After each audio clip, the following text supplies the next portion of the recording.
see in buildings and offices have been placed there entirely through choice of the company that uses the building. The current UK law means they are not a requirement. Now though, one North East charity says this isn't good enough. They are essential for all and the law should be changed.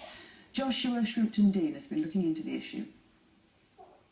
He's just 3 years old, but Ollie Stevenson has a heart condition that puts him at high risk of suffering a cardiac arrest. He's got Wolff-Parkinson-White syndrome. It's extra electrical pathways within the heart. Makes it go far too fast. It goes up to 300 beats a minute, and sometimes it gets stuck that fast and they have to stop and restart it every other day. We used to be at hospital ringing ambulances, but he's had an ablation done, which has worked to some extent, and now we're only there like once every month. Toni was given the life-saving device by a charity, and she's now returning the favour by raising money for a defibrillator at the nearby Shiremoor Adventure Playground. So far she's raised £400, thanks in part to selling the charity's wristbands. And with no legal requirement for defibrillators to be installed in public or private places, funding them voluntarily through charity work is often the norm. But with a price tag of between £800 and £2,000 each, they don't come cheap.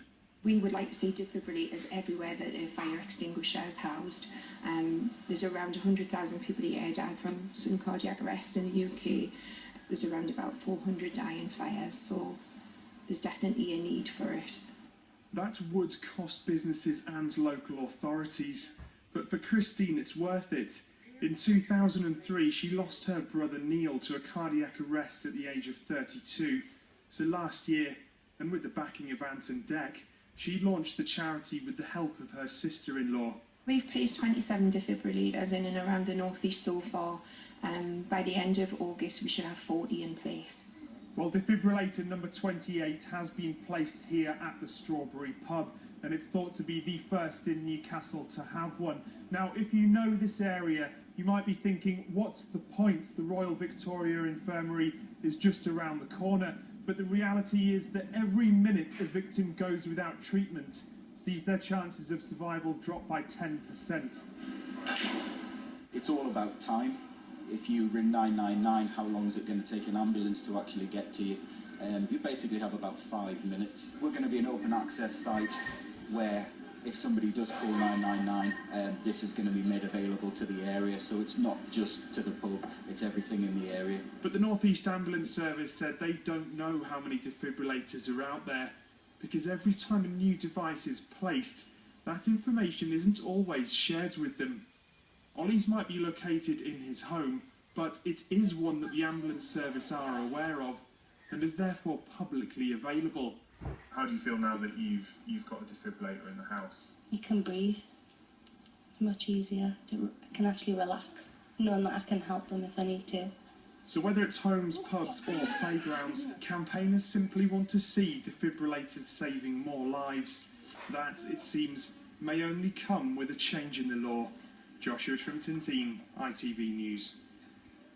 Well, earlier I spoke to our resident GP, Dr. Ajubedi, about this, and I started by asking him how defibrillators work. Basically, your heart, if you like, is powered by electricity and has a normal, regular rhythm. So people might have seen it on the telly or seen it on a monitor, perhaps, where you sort of get that little blip, which is the normal electrical activity of the heart. Now, in a cardiac arrest situation, what happens is that rhythm becomes very irregular, very fast, and therefore the heart can't work as a pump properly, and it can't get blood and therefore oxygen around to the vital parts of the body.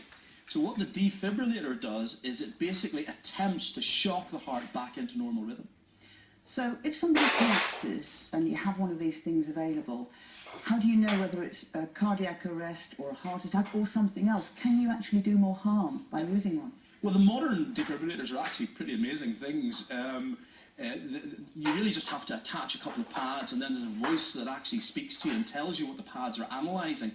So it's really tricky to do anybody any harm, because the machine itself will not shock somebody unless they've got this irregular rhythm that we call ventricular fibrillation. Nevertheless, if you are the person that needs to use one of these things, it can be quite scary. Do you need training in order to be able to use one? Well, the modern ones are designed not to necessarily have any particular training, so they're fairly easy to use, but it can be a very high-pressured panic situation. Most of the evidence has shown that if you have got some training, then actually just because you don't quite have to think through it so much, that lives can be saved a lot quicker. But if you've got no training at all, the bottom line is you should still give it a go, because every second counts, and as I say, it's really difficult to cause anybody any harm. And finally, and just very briefly, if you would, then, would you be behind this idea of making them as widespread as possible? Well, there's no doubt at all that defibrillators save lives, and obviously the more widespread they are, Pam, the better.